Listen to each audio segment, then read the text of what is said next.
Gmail પર આપણું email address, આપણે ઈમેલ અકાઉન્ટ જે છે આપણું બન્યું હોય છે, એક ઈમેલ એડ્રેસ હોય છે કે જેનો યુઝ આપણે કરતા હોઈએ છીએ, રાઈટ? આપણું પ્રોફેશનલ કમ્યુનિકેશન જે મોસ્ટલી હોય છે થ્રુ ઈમેલ થતું હોય છે. આપણને દરરોજ કામના ઘણા બધા ઈમેલ્સ આવતા હોય છે. અપાર્ટ ફ્રોમ ધેટ આપણે કંઈ પણ ટ્રાન્ઝેક્શન રિલેટેડ હોય, બેંક રિલેટેડ હોય, ઓટીપીઝ વગેરે એવી જે એકદમ પેલું કહેવાય ને કે ઇમ્પોર્ટન્ટ ઇન્ફોર્મેશન છે એનું કમ્યુનિકેશન પણ થ્રુ ઈમેલ થતું હોય છે, right? So email account is very much important. અને ઈમેલ અકાઉન્ટ જે છે ને આપણે બહુ વર્ષો પહેલા બનાવી લીધું હોય છે કે જેનો યુઝ આપણે કરતા હોઈએ છીએ, રાઈટ? સો આપણે જે તે સમય પર જે ઈમેલ અકાઉન્ટ બનાવ્યું હોય એનું જે પણ આપણે યુઝર નેમ રાખ્યું હોય, કદાચ જે તે સમયે આપણે કંઈક અલગ વિચારીને રાખ્યું હોય, કંઈક ફની કે ફંકી રાખી કદાચ દીધું હોય, અને હવે આપણને પ્રોફેશનલ કામમાં એ જે યુઝર નેમ ઈમેલનું જે છે, જે ઈમેલ આઈડી જે છે એ સૂટ નથી થતું, એ મેચ નથી થતું, એ પ્રોફેશનલિઝમ એ આઈડી આપણે કોઈને આપીએ તો નથી દેખાતું, બહુ ફની વેમાં જતું રહે છે, કોઈ મજાક ઉડાવે છે, અને તમને એવું છે કે તમારે હવે તમારું જે ઈમેલ આઈડી જે છે ને એનું નામ ચેન્જ કરવું છે. એવું પણ ના થાય કે તમારે તમારું જે જૂનું ઈમેલ આઈડી જેટલા પણ લોકો પાસે હોય તો હવે એ લોકોને શું કરવાનું, ફરીથી બધાને નવું ઈમેલ આઈડી આપવા જવું? ના, તો એવું કરવાની તમારે જરૂર નથી. તમારું જે જૂનું જ ઈમેલ આઈડી છે એનું જ યુઝર નેમ તમે ખાલી ચેન્જ કરી શકો છો અને એ જ અકાઉન્ટ જોડે લિંક થઈ જશે. એટલે જેટલા પણ લોકો પાસે તમારું જૂનું જીમેલ અકાઉન્ટ હશે, મતલબ તમારું ઈમેલ એડ્રેસ હશે, એ તમને સ્ટીલ ત્યાં જ ઈમેલ કરશે અને તમને એ ઈમેલ મળી જશે, કારણ કે તમારું નવું યુઝર આઈડી ઈમેલ એડ્રેસનું અને જૂનું યુઝર આઈડી બંને લિંક થઈ ગયા છે. એટલે તમારે કોઈ જ ટેન્શન લેવાની જરૂર નથી. હવેથી તમારે નવા જેટલા પણ લોકોને તમારું ઈમેલ આઈડી આપવું છે તો તમે નવું આઈડી જે છે એને આપી શકો છો. તો આ બધું જ સેટિંગ તમે ક્યાંથી કરી શકો છો, આનો ઓપ્શન તમને ક્યાં જોવા મળશે, બધું જ ડિટેલમાં આગળ હું તમને વિડીયોમાં જણાવવાની છું. તો એ જાણવા માટે વિડીયોના એન્ડ સુધી જોડાયેલા રહેજો. હાય, હું છું doctor Amisha and welcome to take શાળા.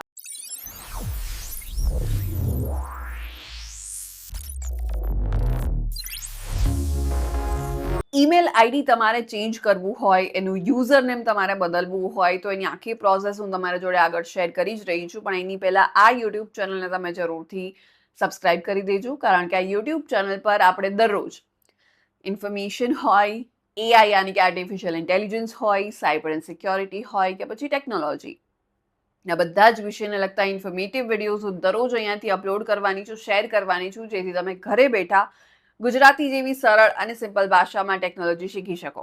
તો હમણાં જ જાઓ, આ યુટ્યુબ ચેનલને સબસ્ક્રાઇબ કરી દો અને આપણે આગળ વાત કરીએ કે કઈ રીતના તમે તમારું ઈમેલ એડ્રેસ જે છે એ તમે ચેન્જ કરી શકો જૂના ઈમેલ એડ્રેસની જોડે લિંક કરીને. તમને આખી પ્રોસેસ અહીંયા સ્ક્રીન પર જોવા મળશે કે જે તમે અહીંયાથી જોઈ અને એનો યુઝ તમે તમારા ફોનમાં કરી શકવાના છો. સ્ટીલ અગર તમને આ વિડીયો ફાસ્ટ લાગી રહ્યો હોય, સમજમાં ના આવી રહ્યું હોય, પ્રોસેસ ફટાફટ જઈ રહી હોય અને તમને એવું હોય કે જો તમે આ વિડીયોને ધીરે ધીરે શાંતિથી જોશો તો જ તમને કંઈક સમજમાં આવશે અને તો જ તમે એનો યુઝ તમારા ફોનમાં કરી શકો છો, તો તમે આ વિડીયોને સ્લો ડાઉન કરી શકો છો, યાની કે આ વિડીયોની સ્પીડને ઘટાડી શકો છો. કઈ રીતે? અહીંયા ઉપર તમને એક ફીચર, એક સેટિંગ જોવા મળી જશે જ્યાંથી તમે લાઈવ આ યુટ્યુબ વિડીયોની સ્પીડને વધારી કે ઘટાડી શકો છો. સો as of now I would suggest કે તમે આ વિડીયોની સ્પીડને ઘટાડી અને ધીરે ધીરે શાંતિથી આખી પ્રોસેસ એકવાર સ્ક્રીન પર જોઈ લો અને ત્યારબાદ તમે એનો યુઝ તમારા ફોનમાં કરી શકવાના છો વેરી ઇઝીલી. આગળ વધીએ અને વાત કરીએ કે કઈ રીતના ઈમેલ એડ્રેસ, તમારું ઈમેલ આઈડી જે છે એનું યુઝર નામ તમે ચેન્જ કરી શકો. તો સૌથી પહેલા તમારે તમારા જે જીમેલ તમારું છે એના પર તમારે એપ પર જતું રહેવાનું છે. ત્યારબાદ પ્રોફાઇલ પર ક્લિક કરી યોર મેનેજર ગૂગલ અકાઉન્ટ વાળો ઓપ્શન તમને દેખાઈ જશે, એના પર ક્લિક કરવાનું છે. ત્યારબાદ યોર ઇન્ફોર્મેશન પર તમારે જવાનું છે. તમારા ઈમેલ પર ક્લિક કરી તમારો પાસવર્ડ એન્ટર કરી અને તમે અહીંયાથી લોગિન કરી લો એકવાર. ત્યારબાદ તમને નીચે change your Google account email વાળો ઓપ્શન દેખાય છે, એના પર ક્લિક કરી નીચે સ્ક્રોલ કરશો એટલે યુઝર નેમ દેખાતું હશે. ત્યાં તમારે જે પણ હવે તમારું નવું ઈમેલ એડ્રેસ, નવું યુઝર નેમ તમારે જે રાખવું છે એ અહીંયા લખી દો અને ચેન્જ ઈમેલ પર તમે ક્લિક કરી દો એન્ડ ધેટ્સ ઇટ. તમારા ઈમેલ એડ્રેસનું નવું નામ જે છે હવે જનરેટ થઈ ગયું છે. તમે હવે નવેસરથી બધા જ લોકોને, નવેસરથી નહીં પણ બધા જ લોકોને હવે તમે આ તમારું નવું જે છે ઈમેલ એડ્રેસ તમે આપી શકો છો. હવે મોસ્ટ પેલું કહેવાય ને, પેલો મેઇન સવાલ એ થાય કે જેટલા પણ લોકો પાસે અમારું જૂનું ઈમેલ એડ્રેસ છે હવે એ લોકોને શું મારે ફરીથી આપવા જવાનું? ના, એ લોકો તમને મેઇલ કરશે એટલે તમને મળી જશે.